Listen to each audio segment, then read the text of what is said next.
Hello class, I'm going to show you how to create a histogram using Excel. In order to do this though, I want to make sure that you have the same things enabled in your Excel that I have enabled in mine. So I'm going to click File at the top of my screen here. So click File and then I'm going to scroll down to where it says Options, right?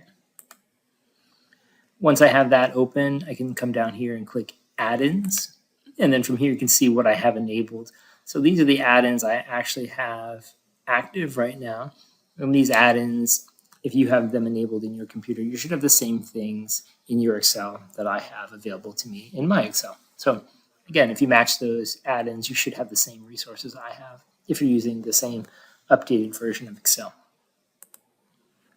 Okay, so with that in mind, here's how we create a histogram. I'm going to highlight the data that I'm going to use, which are these test scores from a previous class of mine for exam 1. The scores range somewhere between 0 and I think 102 is the maximum because there was some extra credit. So some students earned more than 100 points. But either way, we have them highlighted. Let's create a histogram out of them. The way I'm going to do this is I'm going to insert a histogram, right? So I'm going to click Insert. And then I'm going to come over to the graph area and I'm going to insert a graph. And this graph kind of looks like this shape here, the histogram. You can see it says Insert Statistics Chart, right? So I can click that and then I have different options, right? And if you want to see the full list that's available to you, you have a bunch of different things here that you can use. But I'm going to go with histogram.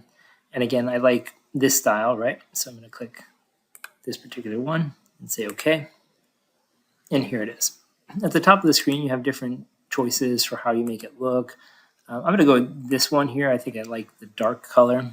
If I want to change the chart title here, I can just highlight this and type whatever I want. So maybe grades or something, or grades for exam 1, I could do that.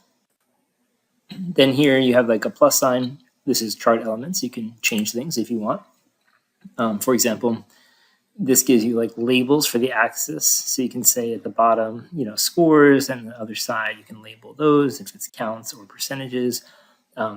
You can add these data labels. I actually kind of like that. I'm going to put that in there. It just tells you the number for each column, right? So 20 elements here and 6 here and 19 there, etc.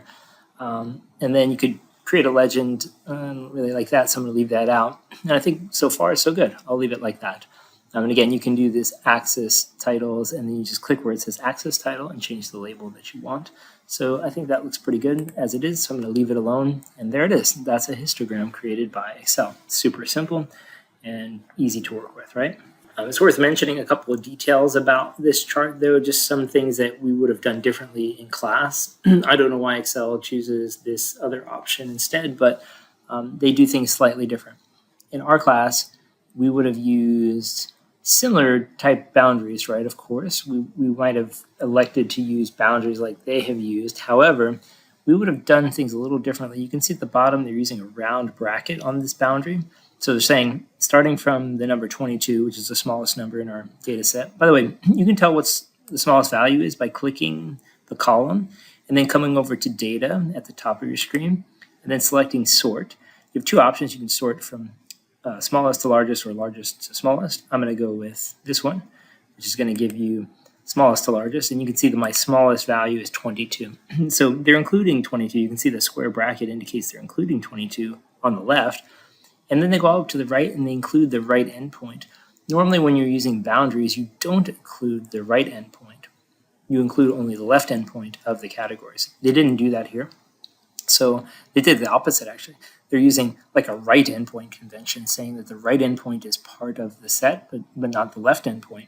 So when you look at a category like this one here, the last one, you can see they don't include 94, but they're including 112. That means any score, so I'll sort this now from large to small. You can see that they don't include 94, so I can't include 94. That's why there's only 6 values in this column here. Okay, so there you have it. Again, they've changed it a little bit from how you would normally treat this. A statistician would normally use the left endpoint convention, meaning the number on the left is included, but not the number on the right. But they've indicated it here, so it's fine, right? You can see how they did the work, and because you can see it and they've labeled it clearly, then that's okay.